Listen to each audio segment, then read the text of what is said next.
beautiful day like this, us who are Sea Islanders are used to being able to either take our boat to a boat, a wee flat bottom wooden board and things like that, gwine rowing out with some family members, going for get some shrimp, gwine for get some fish, gwine out here crabbing, and then later in the season, we could go pick oysters.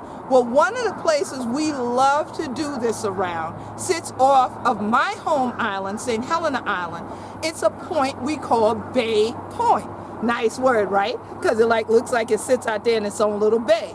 Well, it's also a place that the fish love. It's a place that the horseshoe crabs love. It's a place where our birds, the oyster catchers, the seagulls, they all love it. And we do too. So that's why we're asking you to join us and save Bay Point from destructionment.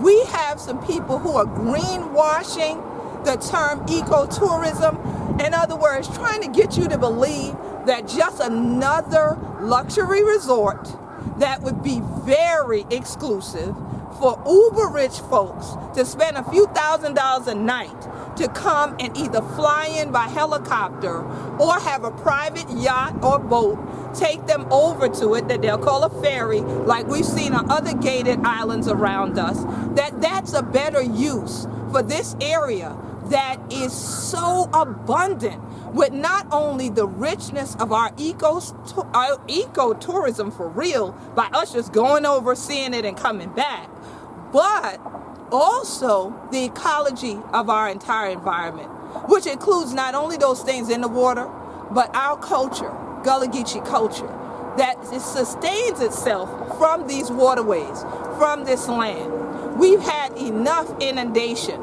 with building, overbuilding, traffic, all these emissions, all these things. So the only time that we want to leave a footprint is your own footprints in the sand that when you move away a few hours later, the tide comes and washes it away.